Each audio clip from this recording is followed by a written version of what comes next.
আমি ক্লাস 9-এ পড়ি এবং স্কুলে পর্দা করে যাই, কিন্তু ক্লাসে ঢুকে পর্দা করতে পারি না, প্রধান শিক্ষক নিষেধ করে এবং বলে যে শিক্ষক পিতার সমতুল্য, এবং বলে যে মুখ থেকে পর্দা সরিয়ে ফেলো। এ ব্যাপারে সঠিক সমাধান জানালে উপকৃত হব। ছাত্রী নামও লিখছে, আমি আর না বললাম নাম, কোন বোন বোধহয় প্রশ্নটা পাঠিয়েছেন। যাই হোক, আমাদের দেশে কিছু এরকম মুখরোচক কথা আছে, যেমন ভাবি মায়ের মতন, শুনছেন নি? শিক্ষক বাবার মতন, এগুলো শুনতে খুব সুন্দর শোনা যায় কিন্তু, তাই না?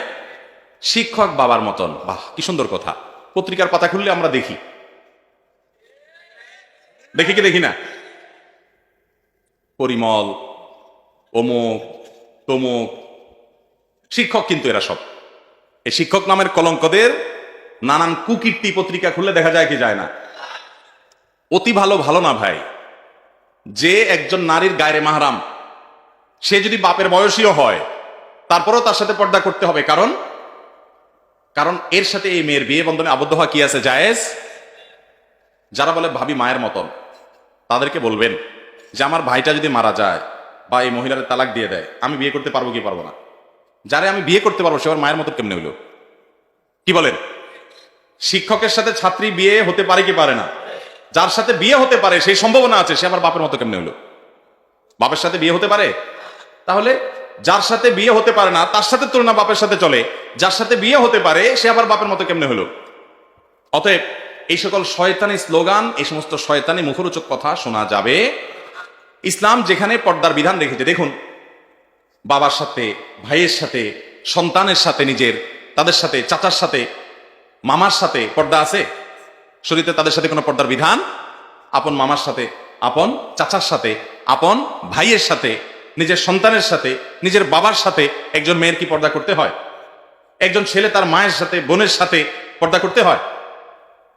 যেই জায়গায় রিস্ক নাই সেখানে ইসলাম বলছে পর্দা করার দরকার। এই জায়গাগুলোতে কি রিস্ক আছে? নাই। এগুলাতে দুর্ঘটনা আলহামদুলিল্লাহ সচরাচর ঘটনার কথা কল্পনাও করা যায় না। কিন্তু ইসলাম যে জায়গাতে পর্দা করতে বলেছে, যেমন কথার কথা চাচাতো ভাইয়ের সাথে, খালাতো ভাইয়ের সাথে, মামাতো ভাইয়ের সাথে পর্দা করতে বলছে কি বলে না?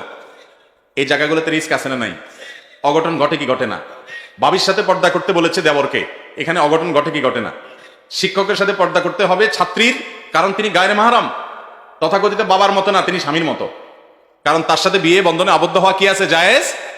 অতএব বয়স যাই হোক না কেন, তার সাথে ইসলাম পর্দা করতে, এখানে রিস্ক আছে না নাই? এই জন্য ইসলাম কি করতে বলছে? পর্দা করতে।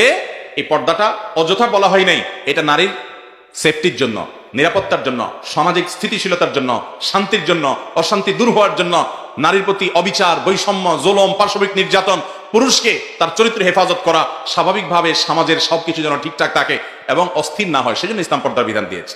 অতএব নিজের শিক্ষকের সাথেও কি করতে হবে? পর্দা করতে। একজন মানুষ যদি বাবার বয়সী হয়, তো নবী সাল্লাল্লাহু আলাইহি ওয়াসাল্লামের হাদিস তো আছে যে বড়কে সম্মান করে না সে আমার উম্মত না, তাকে আপনি সম্মান করেন, কিন্তু তাই বলে পর্দা খুলে না। যে শিক্ষা প্রতিষ্ঠান পর্দা করতে বাধা সৃষ্টি করে সে শিক্ষা প্রতিষ্ঠানে পড়ারই দরকার না, জায়েজ নেই। এবং আমাদের সাংবিধানিক অধিকার প্রতিটা মানুষ তার ধর্ম পালন করতে পারবে। সেই অনুযায়ী কোনো মেয়ে, কোনো ছেলে যদি তার দিন পালনে অসুবিধা তৈরি করার কোনো শিক্ষা প্রতিষ্ঠান, তাহলে সেই শিক্ষা প্রতিষ্ঠান সংবিধান লঙ্ঘন করছে।